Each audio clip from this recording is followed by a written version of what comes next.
18-year-old Kaylin Devereaux had boarded the plane like any other first-class passenger.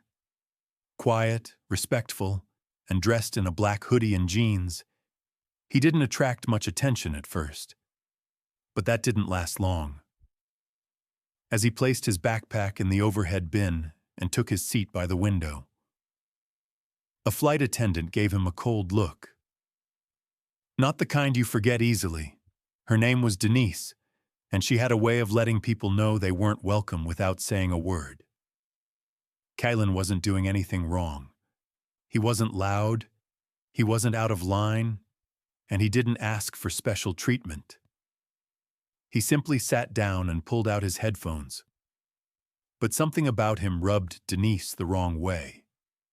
Maybe it was the way he didn't look nervous like most young passengers. Maybe it was how calm and confident he seemed, like he belonged there. Or maybe it was just who he was. A few minutes later, Denise walked past him again, slower this time. She stopped, looked at his bag in the overhead bin, and said, "This isn't coach. These bins are for first-class passengers only." Kaylin looked up, confused. "I am in first class." She frowned. "Show me your ticket." He reached into his hoodie pocket and pulled out his boarding pass. Without a word, he handed it to her. She looked at it for a second, then looked back at him. No apology, no correction. She just gave him a long, hard stare and handed it back. "Keep it out next time," she said. Kaylin said nothing. He was used to this kind of treatment. Not from everyone, but enough people. He slid the pass back into his pocket and turned toward the window, putting his headphones back in. Then things escalated. About 10 minutes later, as passengers were still boarding, Denise returned. This time, she walked up to Kaylin's row and asked him to move his bag. He glanced up. "It's my bag. I put it in my bin." "There are other passengers," she said flatly, "and they paid for this section." "So did I," he said calmly. Denise didn't like that. Her eyes narrowed, and without another word, she reached up, grabbed his bag, and pulled it down hard. She didn't hand it to him. She dropped it in his lap. "Keep it with you," she said sharply, "or check it." The weight of the bag hit his knees, and Kaylin winced. That wasn't just rude. That was personal. That's when the man sitting across the aisle leaned over. "Hey, that wasn't necessary." Denise turned on him. "Sir, mind your own business." Kaylin stayed quiet, but inside something had shifted. He picked up his phone. No rush, no drama. He unlocked it, scrolled through his contacts, and pressed one number. The call rang once. "Yes?" a calm voice answered. Kaylin spoke just 3 words. She put hands. There was a pause. Then the voice on the other end simply said, "Which flight?"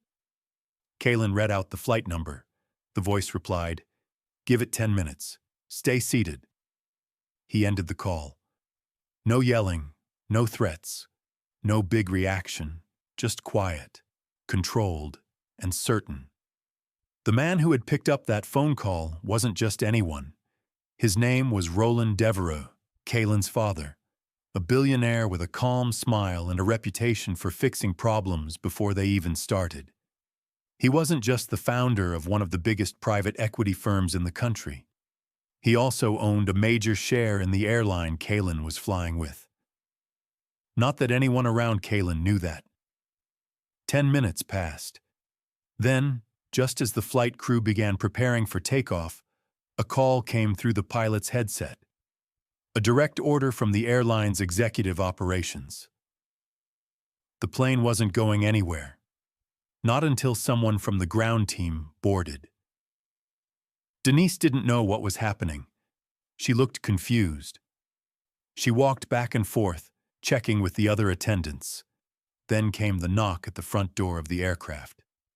The captain opened it. A man in a dark gray suit stepped in, holding a clipboard and a tablet. He walked straight past economy, past business, right into first class. He stopped at Kalen's row. "Mr. Devereaux?" Kalen looked up. "Yes. On behalf of Monarch Air, I'm here to speak with you directly." Denise's eyes widened. "Is there an issue on board we need to address?" the man asked Kalen. Denise stepped in quickly. "Sir, he was out of line." The man raised his hand. "I'm not speaking with you right now." She fell silent. Kalen nodded. "She touched me, pulled my bag, dropped it on me." The man nodded slowly. Then he turned to Denise. "You'll need to step off the aircraft." "What?" "You're being removed from this flight. You can collect your things now." "You can't be serious. I was just—" He didn't flinch. "Now please." The cabin went silent. Everyone was watching. Denise stood frozen for a second. Then, without another word, she turned and stormed to the front, grabbed her purse, and disappeared through the jet bridge. The man turned back to Kalen. "We're sorry, sir. This won't happen again." Kalen nodded once. The man left the plane. The door closed again. The engines fired up. And still, not a single passenger knew exactly who Kalen Devereaux was. As the engines roared back to life and the cabin lights dimmed for takeoff, Kalen sat quietly by the window, calm as ever. No celebration, no smirk. He just looked out the glass as the plane taxied toward the runway. Around him, whispers started. Passengers leaned toward each other. Some were texting. Others were clearly curious. No one quite knew what had just happened, only that a flight attendant had been removed, and it had something to do with the quiet teenager in seat 2A.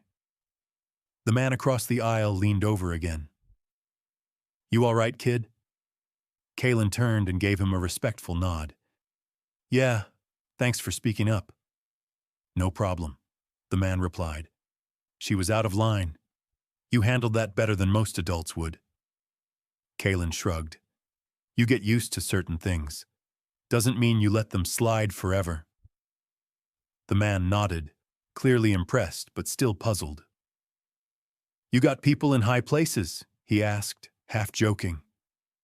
Kalen gave a small smile. "Something like that." Meanwhile, on the ground, things were moving quickly.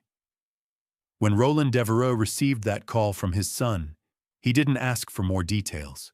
He didn't need to. He trusted Kalen, and he trusted his instincts.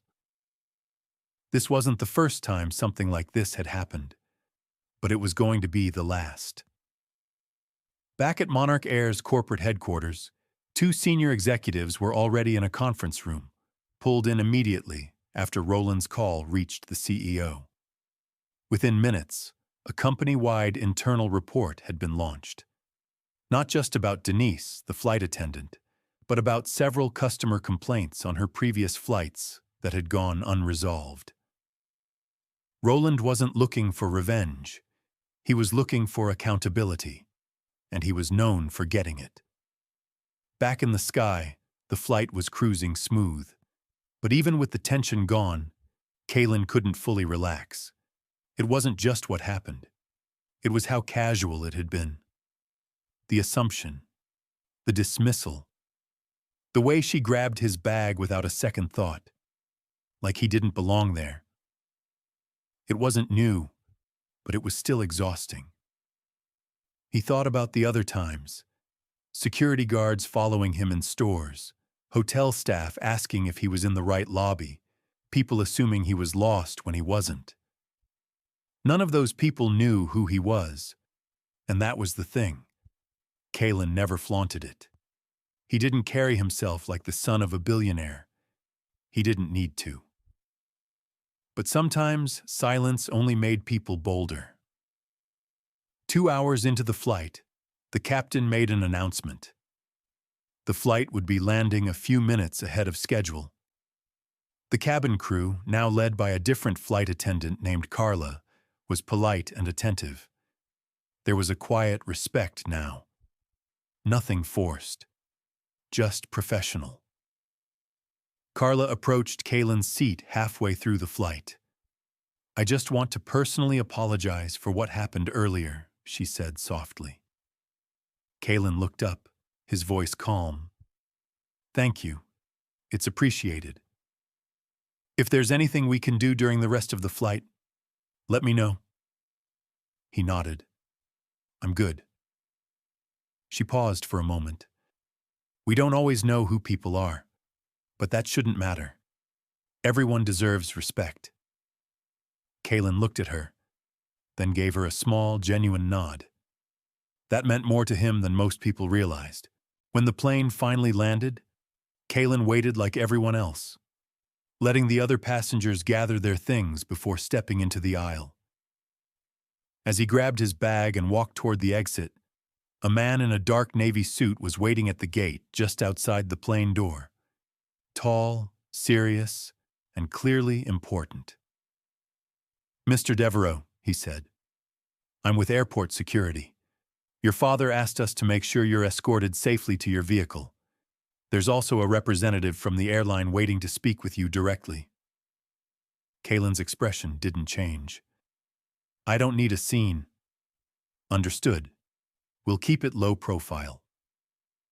He walked calmly with the man through a side corridor, away from the crowd. Down a private escalator, where a black SUV was already idling at the curb. As he approached the vehicle, a woman in a red blazer stepped forward. She had a badge hanging from a lanyard around her neck and a folder in her hand. "Mr. Devereaux, I'm Leona Sharp, Vice President of Customer Experience at Monarch Air. I'm here on behalf of the company to formally apologize." Kaylin looked at her, expression unreadable. "We've already suspended the employee involved, pending full review.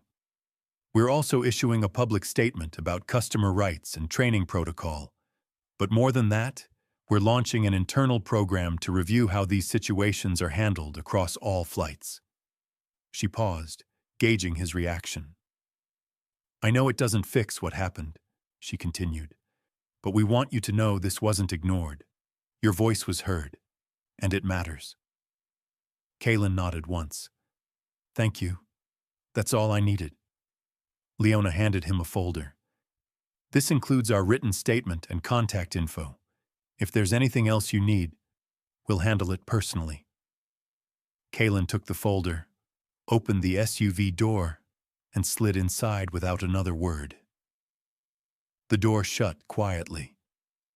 The vehicle pulled away, and that could have been the end. But things don't stay quiet for long in the age of smartphones. A fellow passenger on that flight had filmed part of the incident. Not the push, but the moment Denise was removed from the plane. The video showed Kaylin sitting silently and a suited employee stepping in to remove the flight attendant. The man filming whispered, "That kid must be somebody." The clip hit social media before the plane even landed. By the next morning, it had over 2 million views, and Kaylin Devereaux, a name no one knew yesterday, was now being talked about everywhere. By the next morning, Kaylin's phone had already buzzed with dozens of notifications. Texts from classmates, messages from friends, even a few calls from unfamiliar numbers. But it was when he checked social media that he realized just how far things had gone. The clip was everywhere, trending across platforms. The video was only 40 seconds long, but it didn't need to be longer. It was the moment the airline staff walked onto the plane and quietly asked the flight attendant to gather her belongings and step off. No shouting, no confrontation, just calm authority, the kind that came with power behind it. And sitting in seat 2A the whole time, expression steady and composed, was Kaylin. The caption read, "When you mess with the wrong passenger and find out his last name later." Thousands of comments flooded in. Respect. He didn't need to do a thing. One call. "You can tell he's got class. didn't even gloat. That's how you handle disrespect. Quiet power. Some folks need to stop judging by looks. There were others, too. Messages that hit harder. This happens way too often. He shouldn't have to be the son of somebody to get respect. What about the kids who don't have billionaire dads? And those last few comments stayed with Kalen more than the rest. He didn't share the video, he didn't repost it, but he read the comments. Every one of them. Because while the world was now seeing the result of what happened, he couldn't stop thinking about how often this happened to people who didn't have the luxury of one call. Later that afternoon, Kalen sat at the long marble counter in his father's penthouse, flipping through the news on a tablet. His father walked in, loosened his tie, and poured himself a glass of water. "You all right?" he asked, his tone even. Kalen nodded. "Yeah." Roland pulled out a stool and sat beside him. "It's blowing up fast. You sure you want to stay quiet?" Kalen looked at the screen. "I'm not interested in interviews. I'm not trying to be famous for this." Roland respected that. "You handled it well. I'm proud of how you stayed calm." "I just did what you always taught me. Speak when it matters." There was a long pause. Then Roland reached for his phone and opened an app. He pulled up the security footage from Monarch's headquarters. Footage the public didn't see. It showed Denise's personnel file being reviewed, previous complaints being pulled, and a meeting room where HR executives sat in silence after reading her pattern of behavior. "Truth is," Roland said, "this wasn't about one moment on a plane. It was a pattern. One that got ignored too long." Kalen turned to his father. "I don't want her fired just because of me." "She's not being fired because of you," Roland replied. "She's being fired because of what she did. To you. And probably to others before you." Kalen leaned back, thinking. Later that night, his cousin Zaire called him. "Bro, do you even understand what you just did?" Zaire asked, half laughing. "You're a walking TED Talk now. Quiet revenge, black excellence, power move." Kalen chuckled. "It wasn't revenge." "I know. That's what makes it colder. She got herself removed, and you didn't have to say a word. That's the kind of discipline most grown men don't have. I didn't do it to make a statement." "You didn't have to. The world made it for you." That night, Kalen posted a single message to his profile. It wasn't flashy. It wasn't long. "Respect should never depend on a last name. I spoke up because staying silent only makes things worse for the next person." That post went viral within hours. It got picked up by news pages, college blogs, airline watchdog groups, and even celebrities. People from all walks of life shared it. The next morning, Monarch Air released their official statement. It included the expected corporate language: apology, accountability, commitment to change. But there was something new at the bottom. A new initiative. The Passenger Dignity Program. Mandatory training for all crew members on recognizing bias, managing conflict without escalation, and ensuring respect for every passenger, regardless of race, class, seat number, or background.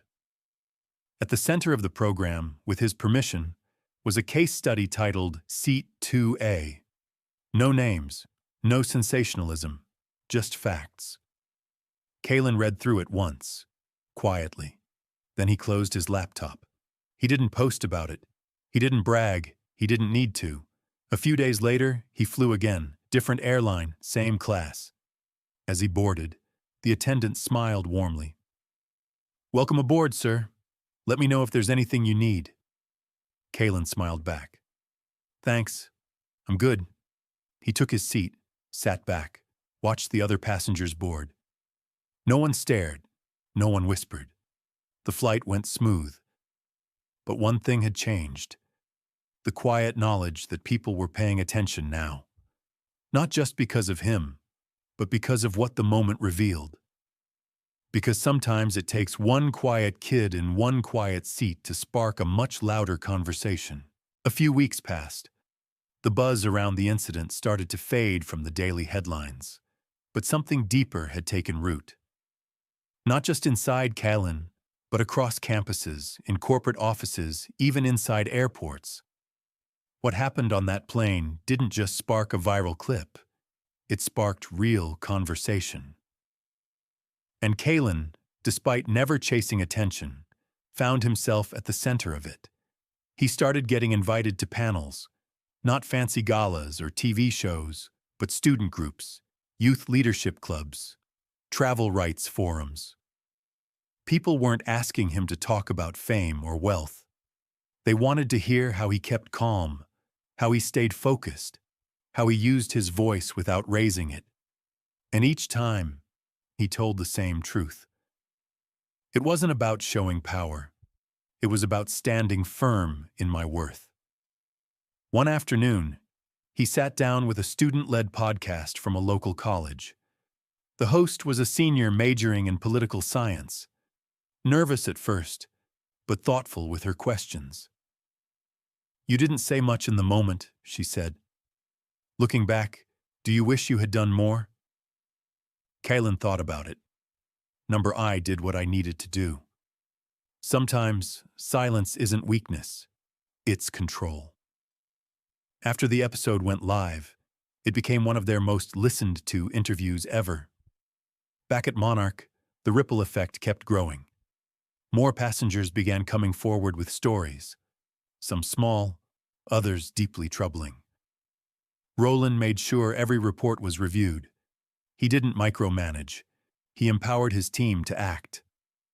A quiet shift was happening across the company, not overnight, not in headlines, but in policy, in how hiring was done, in how complaints were handled, in how dignity was treated, not as a customer service perk, but as a basic right.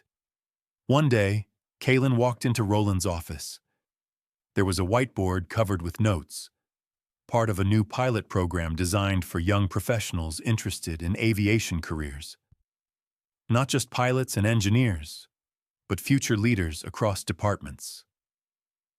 Roland looked up. "I was going to call you." Kalin raised a brow. "What's this?" "A mentorship track," Roland said. "But not the usual kind. This one's designed to bring in young people who never thought they had a place in this industry." "And you want me to be part of it?" "No," Roland said. "I want you to lead it." Kalin blinked. "You sure about that?" "You're smart, calm under pressure. You see what matters. That's leadership." Kalin thought for a long moment, then nodded. "I'll do it. But only if we bring in voices from outside our world. People who've been on the other side of this." Done. Weeks later, the first cohort was selected. 10 students from underrepresented backgrounds. Most of them had never set foot in a business-class lounge, let alone met with aviation executives. Kalin didn't stand at a podium. He sat with them, talked straight, answered questions, shared mistakes, listened. They respected that more than any title he held. And in the back of the room, Roland watched quietly. Proud not because Kalin was his son, but because Kalin had chosen to do something real with what happened. The flight attendant, Denise, had long since been dismissed, but what surprised many was what came next. Months later, she reached out through Monarch's HR, not with demands, not with anger, with a handwritten letter. In it, she took full responsibility for her actions. No excuses, no spin. She had taken part in bias training since then, had been working at a smaller regional line, and most of all, she wrote that the incident made her look at herself in ways she hadn't before. She ended with, "Your son didn't yell. He didn't insult me. He didn't use power to crush me. He just stood there, and somehow, that hurt more than anything. I'm sorry. I needed to say that. Kalen read the letter once, then again. He didn't respond with anger. He didn't respond at all, but he let his father know. Good, he said. I don't want her ruined. I want her changed. By the end of the year, the story had settled into something rare. Not a viral storm that came and went, but a story that lived on in quiet change. Kalen stayed grounded. He kept studying, kept building. And now, when he boarded a flight, it wasn't with tension or fear. It was with clarity. He knew who he was. He knew what he carried. And he knew that respect, the real kind, didn't come from a name, a title, or a seat number. It came from knowing your worth, holding your ground, and choosing your response, even when others lose theirs. And somewhere in the sky, thousands of feet above the ground, that lesson kept flying, seat by seat, row by row, moment by moment. Not because one person made a call, but because one person stood still and made the world pay attention.